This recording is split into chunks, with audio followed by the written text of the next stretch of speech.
Ape Out plays like Hotline Miami, controlled by an unarmed ape.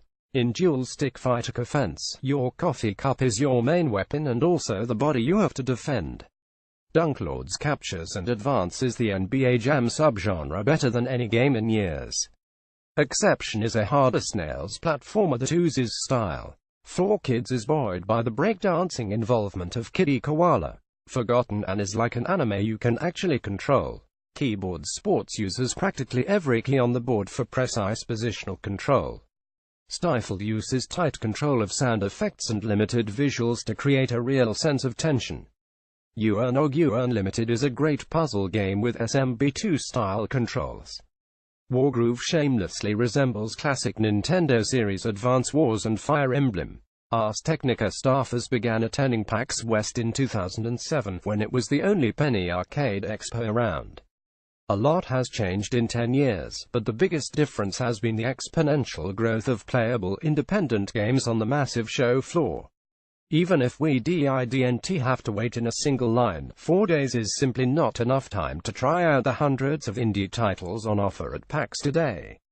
Still, we did our best, playing dozens of the most interesting games we could get our hands on during this year's show. We've narrowed that list down to 10 you should definitely watch out for, along with a number of honorable mentions that piqued our interest. Consider this far from comprehensive our attempt to help you filter through the utterly ridiculous number of independent games floating around these days and seek out the best and most innovative for your playing time. Ape Out developer Gabe Kuzilo platform Windows expected release September 30, 2017 demo available now. More info devolverdigital.com. What would Hotline Miami be like for an ape is the best elevator pitch I can think of for Ape Out. Just like that previous Devolver published game, Ape Out uses an overhead perspective to drive its quick, violent push through the game's corridors. Unlike Hotline Miami, though, this time you're an ape, not an armed hitman, trying to escape through dynamically generated mazes. What grabs you immediately about Ape Out is its strong and unique sense of style. Your ape is nothing more than a solidly colored silhouette cast against equally stark, quickly blood-soaked floors. That's on top of a jazzy dynamic soundtrack punctuated with drum beats to match your movements and thrilling cymbal crashes to accompany each violent push. Ape Out feels almost claustrophobic at times thanks to your limited viewpoint. The visible portion of the world bends around corners and through doorways like a ray of light depending on your position. You'll often catch only a faint glimpse of an armed guard's own visibility cone as you walk by a hallway, forcing you to double back and loop around to surprise him from behind. Discretion is often the better part of valor if you want to avoid being surrounded and outgunned by heavily outfitted guards. With maze-like corridors that rearrange themselves with each death, Ape Out forces you to think on your feet rather than simply memorize enemy locations and efficient pathways. Hopefully, that will lead to significant replay value as you try to beat your best times. Kyle Orland co-fence developer Sweet Bandits platform Windows expected release early access available now. More info. Steam PAX West had a fair share of Smash Bros. Style arena fighting games on offer, including Brawlhalla and Rivals of Aether. But that's not what I want. I'm hungry for a fighting game that is Smash-like in spirit, not merely in copying the controls and replacing Falco with generic bird guy. To be fair, Aether is quite good as an homage to melee-styled Smash. Enter Offense, which combines one of the worst titles of all time with a fresh two-player fighting concept. You use 2 joysticks to control your brawler, who holds a cup of coffee on a string, essentially a yo-yo. The left stick moves your character, and the right stick moves the cup, aiming it in any direction. A tap of a button sends the cup flying out, where it hovers for a moment at the apex of the string before flying back. The object is to hit your opponent's cup with your cup, which means your weapon is simultaneously your hitbox. This makes every attack a delicate dance of risk and reward. When a cup is struck, a big drop of coffee flies into the air and hovers in slow-mo. Either player can then catch it with their cup to get 1 point of health back. That point is gone for good if it touches the ground. Add a rock-paper-scissors system of blocks and counters, a sacrifice health for a quick bonus option, and Smash-styled arena options, and you have a decent amount of depth baked into a non-intimidating fighting game premise. Sam Makovech, Dunk Lords developer, Storyfort platforms, PC expected release 2018. More info, Storyfort.com. Since NBA Jam's heyday in the mid-90s, countless games have tried to bring back that effortless into-action basketball feeling, including reboots actually named NBA Jam in 2003 and 2010. Dunk Lords does a better job than most of capturing that feeling of driving it to the hoop with satisfying pick-up and play action that helps propel the genre forward. Any NBA Jam fan will get the basics of Dunk Lords from the moment they pick up the controller: one button to pass a steal, another to jump for a shot or block, and the shoulder button to use a limited turbo gauge. The major difference with Dunk Lords is a focus on brawler-style combat. Each quarter, ballers can unleash character-specific special moves ranging from uppercuts to fireballs. You need to sink shots from specific circles on the floor to gain more attacks, adding an additional wrinkle to the usual positional strategy. Between quarters, you can use money earned from shots to upgrade your equipment for more power, more speed, or even defenses against your opponents. The addition of this MOBA-style upgrade system keeps Dunk Lords from getting stale and forces you to pay attention throughout 4 quarters. With a roster of cartoonish characters ranging from a humanoid strawberry to a massive blue bear, there will be plenty of opportunities to find a baller that suits your style. Kyle All and Exception developer, Traxmaster software platform, Windows expected release 2017. More info, exceptiongame.com. N with a sword. What you need more convincing than that indie gaming is oversaturated with speedrunning platformers? N Super Meat Boy, I wanna be the guy. Yet Exception proves that adding a weapon to the formula is a good idea. This Geometry Wars-styled, neon-bathed platformer gives players a little jolt of speed whenever they slash through enemies as they run and while jump around arenas, which is satisfying enough. Where Exception really stands out is in combining these attacks with a Project Gotham-styled kudos system.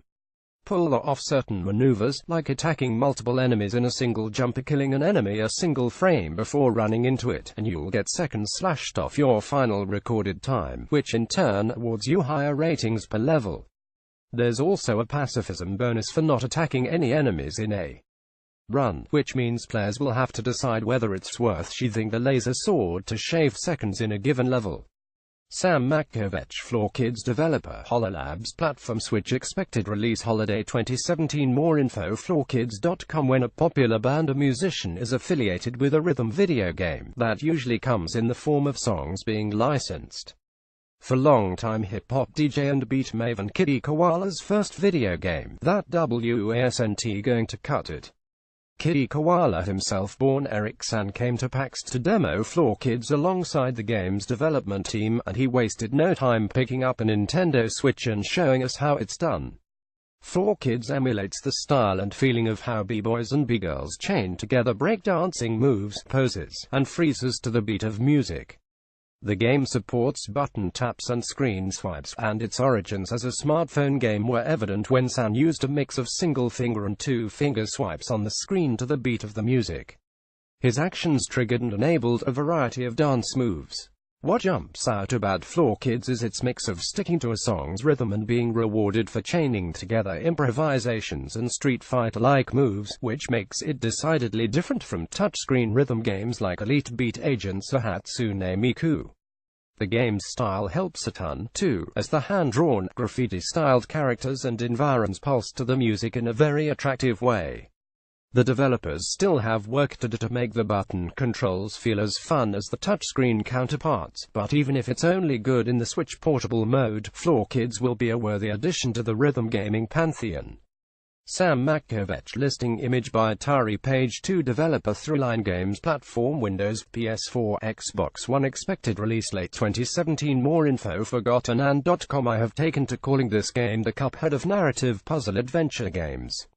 By that, I mean Forgotten and looks like it was taken directly from a 2D animation studio, which isn't the same as the wave of cel-shaded, looks like a cartoon 3D games in recent years. From my first glance woe to the 10 minutes later, I can't wait for this to come out. I never stopped feeling surprised by its anime-perfect aesthetic. The designers at Throughline Games pulled this off by using high-res, hand-drawn assets every step of the way, then dramatically zooming, panning, or entirely reframing the camera to sell cinematic moments both big and small. Much of the world is made up of 3D assets which are cel-shaded to fit with the hand-drawn stuff. The result is a shameless Studio Ghibli homage. There's also an intriguing game here, I swear. You play the titular Anne as she comes to understand her place in an ongoing rebellion. Along the way, she encounters spirit-filled, animated everyday objects. I had long, cute conversations with a scarf and a chair, for example. Anne must make lasting decisions about the fate via a conversation wheel where no decision necessarily feels like the right one. Puzzles revolve around Anne's ability to scan her surroundings and discover hidden anima power, then use and transfer it as needed. Sam Makovech, keyboard sports developer, Triban platform, Windows, Mac, Linux, expected release early 2018. More info, keyboardsports.com. As an action game controller, the computer keyboard is kind of ridiculously overdone. Even the most complicated real-time strategy game or MMO struggles to find an actual use for all of those keys in the middle of the action. Keyboard Sports, though, puts practically every key on the board to use in a clever way, with the surface of the keyboard serving as an analog for the player's position on the playfield. So you push the Z key to move to the lower left corner, the G key to end up right in the middle of the screen, etc. The lengthy demo shown at PAX used this conceit for a lot of punny in jokes, from a pot of tea sitting on the T key to hitting enter to enter a room on the right side of the screen. More than just a joke, though, the keyboard sports layout creates a whole new way to control an on-screen character, forcing you to rewire your brain from the usual 4 directional arrows, mouse movement, or touchscreen swipes. The PAX demo took the concept in a number of inventive directions, from a Frogger-style traffic dodging, to a downhill ski slalom, to a maze with disappearing platforms, to clearing off the unbalanced wings of a crashing airplane. The demo culminated with a section that transforms the keyboard into the surface of a robot-style dodge-and-shoot game, where you have to hold one key to set your position, then tap another to throw a spear in the direction of encroaching enemies. It looks simple from the outside, but the overabundance of keys makes for an almost overwhelming challenge in practice. It was one I was eager to keep trying after frequent deaths, though, which is a sure sign of an interesting control experiment.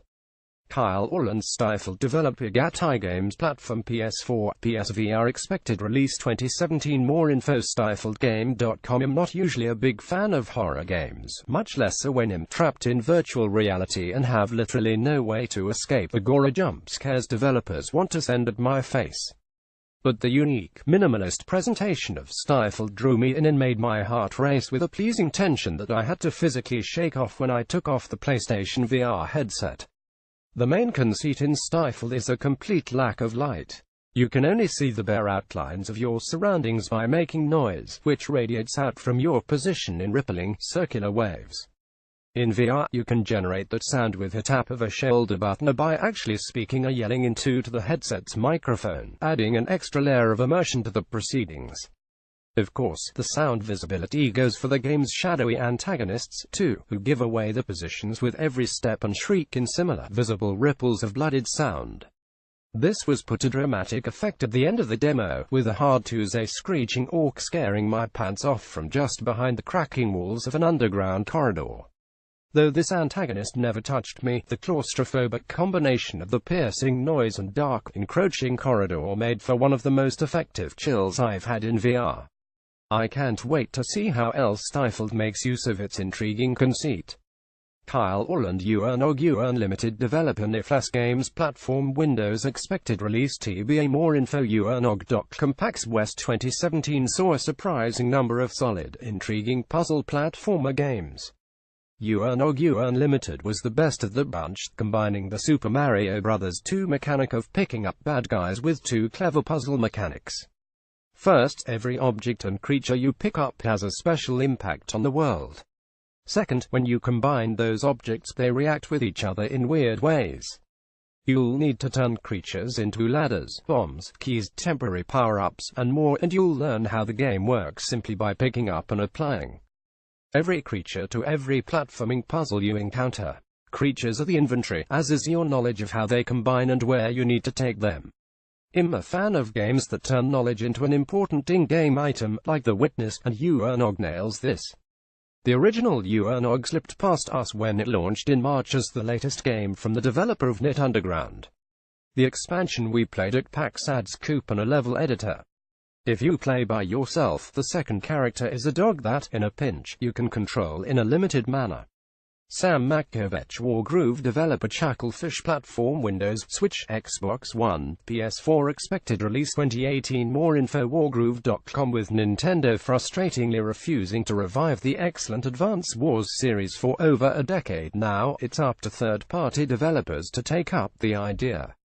Stardew Valley developer Chucklefish seems to be taking a more authentic tack than most in bringing Wargroove to a number of platforms.